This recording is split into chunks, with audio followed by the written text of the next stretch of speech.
Yo, what's good? I'm gonna show you how to turn your FIMIGUERRERO beats from this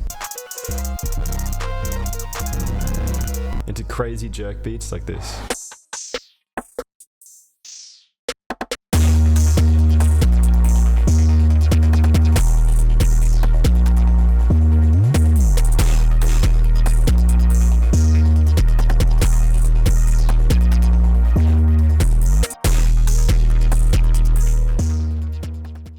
Make sure to watch the whole way through if you want to be able to make hard beats like that, so that you don't miss any of these tips. To start off making this beat, I opened up Analog Lab and got this ARP called Looney Moon ARP. And here I just chose to be in the scale of D sharp minor. So I just put this ARP on the root note in the first 4 bars, and then I just moved it up 1 octave in the last 4 bars of the 8-bar loop. Here's what that ARP sounds like.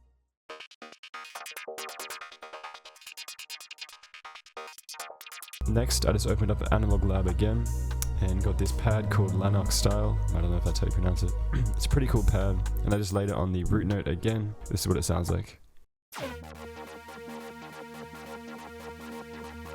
And that's just playing throughout the whole 8-bar loop. Next, I got another ARP from Analog Lab, and this one is called ARP Pad. And I just laid down a very simple D sharp minor triad. To make this triad, I found the root note, D sharp, went up 3, and then up 4 to create that minor triad. And then here for the second half of the 8-bar loop, I just duplicated the root note up 1 octave. Here's what that sounds like.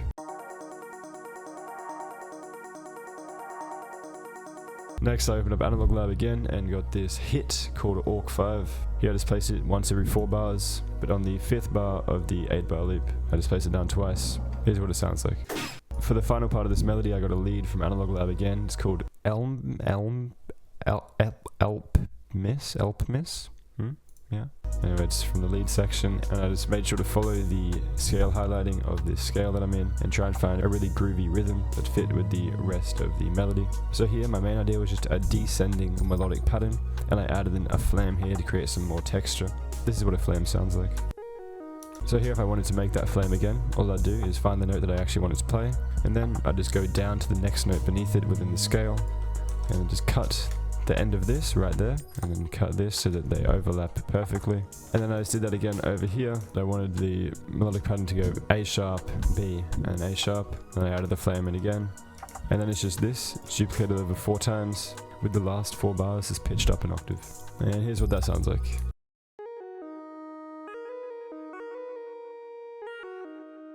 And that is the melody done. Here's what the full melody sounds like altogether.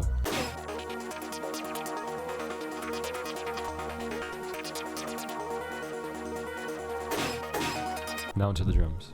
To start off the drums, I just got a snare and put it on the downbeat of every 2nd bar. This is what that snare sounds like.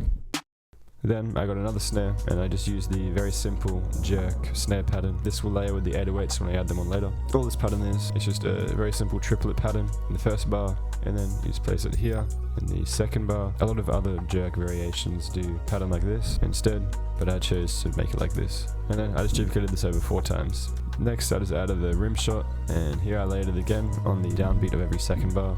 I'm really trying to emphasize that drop. Next, I got another rim. With this rim, I just tried to emphasize the original snare jerk pattern. Here, I just added 2 notes here and 1 note here just to bring in some more bounce. Next, I just added the crash. This is what it sounds like.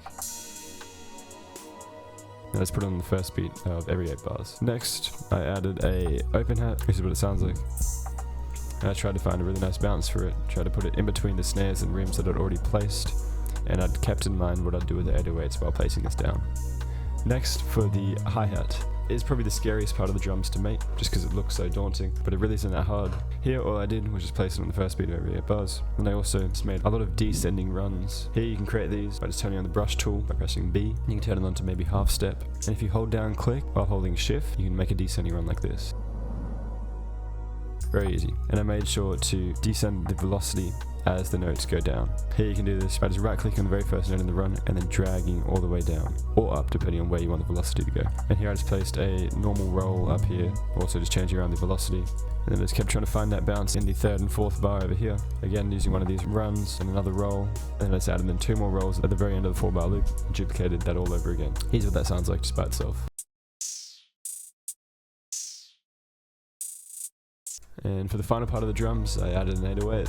Here I just followed the root note of the scale, and here I just went down 5 notes to find the perfect fifth. I went back up to the root notes. Here I just went down an octave in the root note, and I went up to that perfect fifth again, and then back up to the root note an octave higher. And I just kept using that principle over here, just following the triplet feel that we already placed down with the jerk snares. And I added in a few slide notes up and down an octave to add in some more variation, and it really just ties everything together. Here's what all those drums sound like together.